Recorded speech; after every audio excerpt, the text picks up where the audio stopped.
All right. So this is what I want you to do. I want you to go find a quiet spot. And in that quiet spot, you can find a comfortable chair or do what I like to do.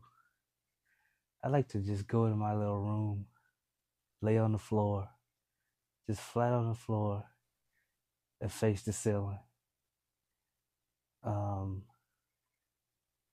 I like to cut the light off, close the windows, the shades, and just stare up like I'm looking into heaven where God is on his throne. And I try to just breathe and relax and just lay there and try to hear that still small voice. There's a passage in the Bible where it talks about the prophet Elijah, who found himself like just running away and hiding away in this cave. And, there was a bunch of stuff going on. He wanted to hear from God. And there was like an earthquake and some violent wind and, something else. And it was just all this loud, destructive stuff going on. And it kept saying, but God was not in that. God was not in, the wind. He wasn't in the earthquake or whatever. And then it says there was a still small voice. And the reason why I want you to do this is because right now there are a lot of people who are dealing with uncertainty. They don't know what's going to happen one day to the next. They don't know if they have a job, if they don't have a job. And if they don't have a job, what are they going to do? How are they going to take care of their families? How are they going to pay their bills? What's the next move? And one thing that I've learned is you won't be able to hear or see your next move until you get still and listen for the still small voice. Panicking, moving frantic, it's just going to make it worse. One thing I learned recently through a long trial, a long trial, the thing that God wanted me to know is anything I'm trying to do, any move I'm trying to make, any breakthrough, any challenge I'm facing, all I have to do is remember that He is faithful and keep my eyes on Him. I can rest in Him and the promises that He made. Now is the time to see what you're made of, especially those who claim Jesus, because it's easy to claim Jesus and to claim faith when everything is going your way or everything is going in a way that you still have some sort of control. But what do you do when you lose your job, your savings are gone, your credit is tanking, and you don't know what to do next?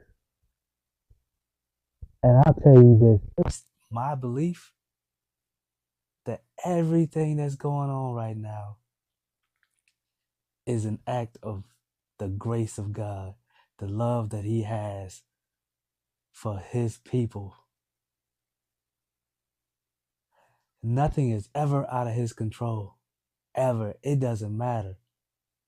It doesn't matter who on this earth has what title. It does not matter. Nothing is out of God's control. And it's hard. Some days it's easier to walk in that faith, and some days it's a challenge. But what I need you to know is it's never out of his control. And the grace and the love he has for you and I is always available. It's new every day. Every day you get fresh grace. So what I need you to do is take a breath, rest, and breathe, remembering all the times that he's brought you through. It wasn't your job. It wasn't your credentials. It's not your resume. It's not who you know unless you're talking about God. Nobody walking this earth has authority over your life that God didn't give it. So whatever you're struggling with, whatever thoughts, give it to God. Go to him, look to him, and remind him in faith of the promises that he made to you. Now, if you don't know those promises, then that's your first step.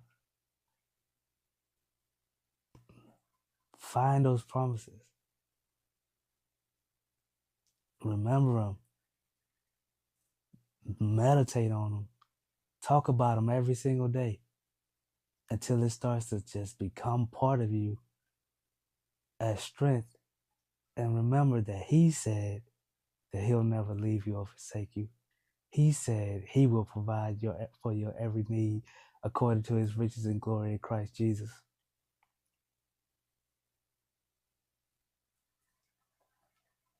Some trust in horses and chariots, but we trust in the Lord.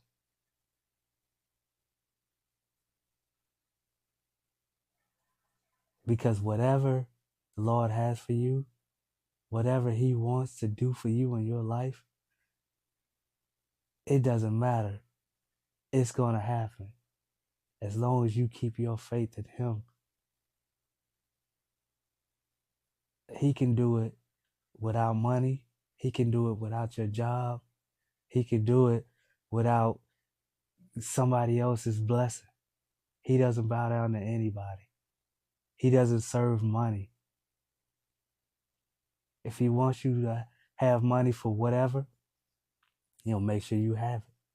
But if he doesn't need your money for it, if he doesn't want to use money for it, you won't need it.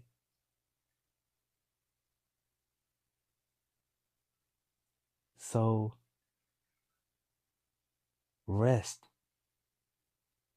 and trust him.